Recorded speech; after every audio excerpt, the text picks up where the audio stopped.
தனம் தரும், கல்வி தரும், ஒரு நாளும் தளர்வறியா மனம் தரும், தெய்வ வடிவும் தரும், நெஞ்சில் வஞ்சமல்லா இனம் தரும், நல்லனை எல்லாம் தரும், அன்பர் என்பவர்க்கேனும் தரும், பூங்குழலாள் அபிராமி கடைக்கண்களே. உலகெங்கும் உள்ள கடகராசி அன்பு சொந்தங்களுக்கு வணக்கங்க. கடகராசி அப்படின்னாவே எல்லாருக்கும் பார்த்தீங்கன்னா இளக்காரமாக போச்சுப்பா. நம்ம மனசை புரிஞ்சுக்கிறதுக்கு ஒரு நாதியே கிடையாது. கொஞ்ச காலமாக ரொம்ப ரொம்ப கஷ்டம். வெளியில் சொல்ல முடியாத அளவுக்கு கொடுமை. நேற்றைய தினம் கூட அழுதுருப்பீங்க. நேற்று இரவு கூட உங்களுக்கு தூக்கத்துக்கு வழி இருந்திருக்காது. நம்ம பாட்டுக்கு உட்காந்து ஏதாவது யோசிப்போம், நம்ம பாட்டுக்கு உட்காந்து ஏதாவது அழுதுட்ருப்போம். யாரா நமக்கு இருக்கா? எல்லாருக்கும் நம்ம இருக்கோம்ல. எல்லாருடைய உணர்ச்சியும் நம்ம புரிஞ்சுக்கிறோம் இல்லையா? நமக்கு மட்டும் ஏன் அப்படி நடக்குது? கடகராசி ஆண்களுக்கும் சரி பெண்களுக்கும் சரி, கடகராசி பெண்கள் தான் அழுது தீர்த்துருவாங்க. கடகராசி ஆண்களால் அழுக கூட முடியாது. ஏண்டா, அது நம்ம தனிமரமாக நிற்கிறோமே. இப்போ மற்றவங்களுக்கு ஒரு பிரச்சனை, அவங்க சொல்லலைன்னா கூட நம்ம ஓடி போய் ஏன்பா என்னப்பா ஏதாச்சும் பண்ணிக்கலாமா, சரி பண்ணிக்கலாம், உனக்கு ஒரு கஷ்டமாக இருக்குது, என்னால் முடிஞ்ச உதவியை நான் பண்ணுறேன், 10 பேர்கிட்ட பிச்சை எடுத்தாவது நம்ம நம்மளை சார்ந்தவங்க நல்லா இருக்கணும் அப்படின்னு நம்ம பார்த்துக்கிறோம். தாய் உள்ளம். அம்மா என்ன பண்ணுவாங்க? தன் வயிற்றை காய போட்டுட்டு கூட தன்னோட பிள்ளைகளுக்காக 10 பேர்கிட்ட பிச்சை எடுத்தாவது சாப்பாடு போடுவாங்க இல்லையா? தன்னோட குழந்தைகளினுடைய நலனுக்காக தன்னுடைய வாழ்க்கையை எரிச்சுக்குவாங்க. வாழ்நாள் முழுவதும் கஷ்டப்பட்டு பிள்ளைகளுக்காகவே வாழக்கூடிய ராசின்னு பார்த்தா கடகராசி. ஆண்களுக்கும் பொருந்துங்க. தன்னோடைய எப்படி அவங்களுடைய ராசி சின்னம் நண்டு இல்லைங்களா வச்சு வெடிச்சு தான் குழந்தைகளினுடைய பிறப்பே இருக்கும். அது போல தாங்க, தனக்கு என்ன ஆனாலும் பரவாயில்ல, தன்னோட குழந்தைகளுக்காக தன்னை எரிச்சிக்கவும் தன்னை மாய்த்து கொள்ளவும் தயங்காதவங்க. அது எல்லா இடத்துலையும் பாசத்துக்காக மட்டும் போதுங்க. நீங்கள் பாசத்துக்காக பாயாசத்தில் விச வச்சு கொடுத்தாலும் கூட தாராளமாக கொடுப்பாங்க.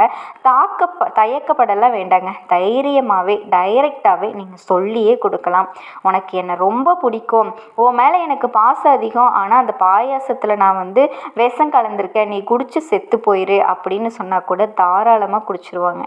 அன்புக்காக ஏங்கி ஏங்கி ஆதரவுக்காக கஷ்டப்படுறவங்க, ஆதரவுக்காக அலைஞ்சு கண்ணீர் மல்க யார்கிட்ட போய் நிற்கிறேன்னு தெரியாமல் தெய்வத்தை மட்டும் துணையாக வேண்டக்கூடிய கடகராசிக்கு, தனிமையில் தவிக்கிறேன், எனக்கு யார் துணை இருக்கா, வாழ்க்கை முழுசும் இப்படித்தான் கஷ்டப்படுவேனா, வாழ்நாள் முழுவதும் நான் உத்தியோக ரீதியாக, தொழில் ரீதியாக, குடும்ப ரீதியாக, பாசம் ரீதியாக, வாழ்க்கை துணை ரீதியாக இப்படி தான் நான் கஷ்டப்படுவேனா? கேள்வி இருக்கு இல்லையா? இந்த ஜோதிட ரகசியத்தை நான் உங்களுக்கு தெளிவுபடுத்த போகிறேங்க. முதல்ல கடகராசிக்காரங்க ஒரு விஷயத்தை மாற்றிக்கணும். கஷ்டப்படுறீங்க, கண்ணீர் வடிக்கிறீங்க, யாரும் தனம் இல்லை, மனசு வலிமை இழந்து நிற்கிது. அப்போது நமக்கு யாராவது கை கொடுத்து தூக்கி விடணும் இல்லையா? உங்களுக்கு கை கொடுக்கறதுக்கு மனுஷ மக்கள் இல்லை, ஆனால் அம்மன் இருக்காங்க, துர்க்கை அம்மன் இருக்காங்க. துன்பங்களை தூக்கி தூர எரிஞ்சு போட்டு நான் இருக்கேன் அப்படின்னு உங்களுக்கு கை கொடுக்குறவங்க தான் துர்க்கை அம்மன். ஸோ துர்க்கை அம்மனோட வழிபாடு என்னென்னைக்குமே கடகத்திற்கு பலங்க. மன வலிமை இல்லாததுனால தான் பல பேர் உங்களை அக்கக்கா பிரிச்சுட்டு இருக்காங்க. ஒரு செங்கல்ல போக்குற மாதிரி அழகாக கோட்டை கட்டி எல்லாருக்குமே இல்லாத அது மற்ற ராசிக்காரர்கள் அனுபவ ரீதியாக அனுபவிக்கக்கூடிய சந்தோஷத்தை கடகராசிக்கு அன்னன்னைக்கு கற்பனையிலேயே வாழ்ந்துட்டு இருக்குங்க. ஏங்கி ஏங்கி தவிச்சு ஆனால் தன்னோட இயக்கம் மற்றவங்களுக்கு இருக்கக்கூடாது.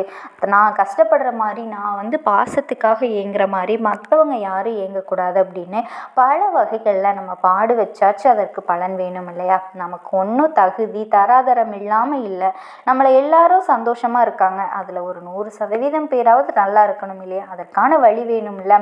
இதை மாற்றிக்கிட்டால் கண்டிப்பாக கடகத்திற்கு சந்தோஷம் நிலையாக இருக்குங்க. கண்டிப்பாக இந்த பதிவு உங்களுக்கு ஒரு மாறுதலை கொடுக்குங்க. ஸோ உங்களுக்கு மன வலிமை கொடுத்துட்டாவே போதும், எல்லாத்துலேயுமே வெற்றி அடைஞ்சிடுவீங்க. அந்த மன வலிமை தரக்கூடிய தெய்வமான துர்க்கை அம்மனை நீங்கள் எப்படி வழிபாடு செய்யணும்?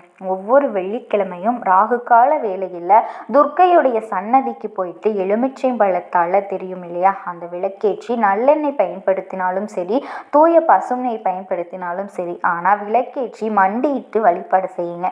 இது வேணும் அது வேணும்னு கேட்க வேணாங்க. அது எல்லாமே அந்த தீபத்துக்கு வச்சு வழிபாடு செய்யுங்க. தொடர்ந்து 7 வாரம் மட்டும் செஞ்சு பாருங்கள். கடக ராசிக்காரங்களுக்கு மாற்றம் எப்படி வருதுன்னு மட்டும் பாருங்கள். கண்டிப்பாக நல்ல மாற்றத்தை துர்க்கை உங்களுக்கு கொடுப்பாங்க. எந்த இடத்திலும் யாராலையும் வீழ்த்தவே முடியாது. ஆனால் மனசளவில் ஒரு நொடி பொழுதில் உங்களை உணர்ச்சி வசப்பட வச்சு அழுக வச்சு உங்களுடைய மன வலிமையை உடைச்சி உங்களை வெற்றிக்கான பாதையில் சுத்தமாக டோட்டலாக க்ளோஸ் பண்ணிடுறாங்க. அப்போ அந்த சமயத்தில் எதுவுமே பண்ண முடியாது பாருங்கள். கடகராசிக்காரங்களை பொறுத்த வரைக்கும் ஒரு கஷ்டம் வருதுன்னு வச்சுக்கோங்களேன், அந்த சமயத்தில் அவங்க எது பண்ணாலும் அப்படியே ஸ்ட்ரக் ஆயிடுவாங்க.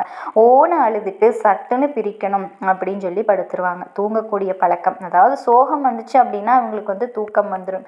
ஸோ இதுதான் கடகம். ஏன் இவங்க இப்படி பண்ணிட்டாங்க? அப்படி பண்ணலை, நான் உண்மையாக தான் இருக்கேன். இப்படி தனக்குள்ளேயே மன ரீதியாக ரொம்ப அழுத்தத்துக்கு உள்ளாகக்கூடிய கடகம்.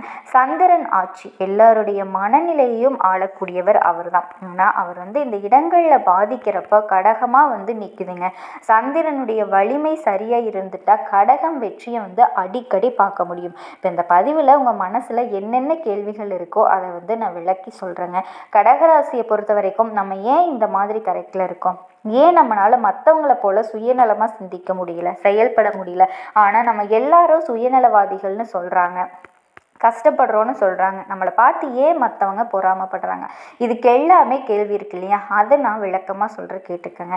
கடகராசி பொதுவாகவே நம்மளுடைய சின்ன நண்டு உங்களை பற்றி நான் சொல்லிட முடியுங்க. அதிபதி சந்திரன். இதனாலேயே உங்களுடைய வாழ்க்கை பார்த்தீங்கன்னா சந்திரன் எந்த மாதிரி 15 நாள் வளர்றாரு, 15 நாள் தேயறாரோ அதே மாதிரி தான் ஏற்றத்தாழ்வுகளோடு இருக்குங்க. பிறந்த நட்சத்திரம் புனர்பூசம் 4ஆம் பாதம், பூசம் நட்சத்திரம் முழுவதும், ஆயில்ய நட்சத்திரம் முழுவதும், பூசம்ல 4 பாதம், அயலினல் 4 பாதம், புனர்பூசத்தில் 4ஆம் பாதம், இந்த 9 நட்சத்திரமும் அடக்கமானது தாங்க கடகராசி. ஸோ நான் சொல்லக்கூடிய பலன்கள் கடக லக்னம் ப்ளஸ் இந்த 9 நட்சத்திரங்களுக்கும் பொருந்தும். இப்போ ஜாதகப்படி சந்திரனுடைய நிலை எப்படி இருக்கோ அப்படி தாங்க உங்கள் வாழ்க்கை முழுவதுமே மாற்றங்கள். அதை வச்சு பார்க்குறப்போ பொதுவாக கடகராசிக்காரங்க ரொம்ப உணர்ச்சிப்படுவீங்க. குடும்ப பாசம் அதிகம், தாய் பாசம் அதிகம், உறவுகளை பத்திரமா வச்சுக்க எல்லாரும் நல்லா இருக்கணும் அப்படின்னு நினைக்கக்கூடிய ஆட்கள். முதன்மையான குணம் இவங்களுக்கு இருக்குங்க. எல்லாரையுமே காத்து அவங்கள பத்திரப்படுத்தணும். யார் என்னன்னு தெரியாது. ரோட்டில் ஒருத்தவங்க இருக்காங்கன்னா கூட அவங்க மட்டும் வசதி வாய்ப்பு இருந்தால் அவங்கள நான் சரி பண்ணிடுவேன், அவங்களுக்கு அது கிடைக்கல, அந்த மாதிரி இலகுன மனசு அப்படியே உருகி போயிருங்க. பாசம் அப்படிங்கிற பேச்சால் மட்டும்தாங்க கடகத்தை வீழ்த்த முடியும். வெளியில் பார்த்தீங்கன்னா ரொம்ப கடினமாக இருப்பாங்க. அந்த நண்டுக்கு மேலே ஓடு பார்த்தீங்கன்னா கடினமாக இருக்கும், ஆனால் உள்ளுக்குள்ளே ரொம்ப மென்மையான மனம் கொண்டவங்க. அதே மாதிரி அபார நினைவு சக்திங்க. பழைய சம்பவங்களை கூட மறக்க மாட்டாங்க. கலை, இசை, எழுதுதல், சேவை, மனப்பான்மை எல்லாமே நிறைஞ்சிருக்குங்க. அதே மாதிரி மற்றவங்களோட கஷ்டத்தை உணர்ந்து உதவக்கூடியவங்க. ஒருத்தவங்க கஷ்டம்னு சொன்னால் கூட என்ன கஷ்டம் அப்படின்னு மற்றவங்க சொல்லக்கூடிய நேரத்தில் அந்த கஷ்டத்தை சொல்லாமலேயே அவங்களுக்கு எந்த அளவுக்கு வெளியே கொடுக்கும் அப்படின்னு தேடி போய் உதவி செய்கிறதுல முதன்மையான ராசி கடகம். ஆனால் இவங்களுக்கு சத்தியமாக எந்த காலத்துலேயுமே உதவி அப்படிங்கிறது யாராலையும் கிடைக்காதுங்க, திருப்பியும் வராது. இவங்களால பயனடைஞ்சிருவாங்க. நன்றி விசுவாசம் அது இருக்கிறதுக்கு வாய்ப்பே கிடையாது. உலகத்தில் இப்படி தாங்க வாழ்ந்துட்டு இருக்காங்க.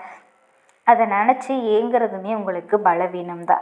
ரொம்ப அன்பு பாசம் கொண்டவங்க, அதுவும் குறிப்பாக பெண்கள் எல்லாமே சொல்லவே வேண்டாங்க. ஒட்டுமொத்த உலகத்தையும் தாய் போல தத்தெடுத்து வளர்க்கக்கூடியவங்க, குடும்பத்தை முதன்மைப்படுத்த போகிறவங்க, சிறந்த தாய்மைகளை சுமக்கிறதுல, இல்லறத்தை நடத்துறதுல ரொம்ப சிறந்து விளங்குவீங்க. மனசில் சின்ன சின்ன விஷயத்தை கூட பொறுத்துக்கவே முடியாதுங்க, உடனே அழுதுருவீங்க. திருமணத்துக்கு பின்னாடி கணவர், குழந்தைகள் இவங்க எல்லாத்தையுமே ஒரு தாய் மாதிரி வளர்க்கக்கூடிய எந்த ஒரு இடத்துலையுமே விட்டு தப்பே அவங்க பண்ணியிருந்தாலும் விட்டு கொடுக்க மாட்டீங்க. அழகு, கலை உணர்வு இவங்களுக்கு ரொம்ப ரொம்ப அதிகங்க. நேர்த்தியாக ட்ரெஸ் பண்ணாங்க, பார்க்க ரொம்ப அழகாக இருப்பாங்க. ரொம்ப சிம்பிளாக இருப்பாங்க. சின்ன ஜுவல் போட்டிருப்பாங்க, பார்க்க அழகாக இருப்பாங்க. இவங்க ஒரு கூட்டத்தில் போகிறாங்க, எல்லாரும் அப்படி இப்படி மேக்கப் பண்ணிட்டு இருந்தா கூட இவங்களுடைய தோற்றம் மற்றவங்களுக்கு ஒரு வசீகரமாக இருக்குங்க. தெய்வீக தன்மையோட திகழக்கூடியவங்க இந்த கடகராசி பெண்கள். கடகராசி ஆண்களை பொறுத்த வரைக்கும் குடும்பத்தோட ஒட்டுமொத்த ஆணிவேராக இருக்கக்கூடியவங்க. அவங்கள காத்து நின்று எல்லாத்தையும் பார்த்துக்கக்கூடியவங்க.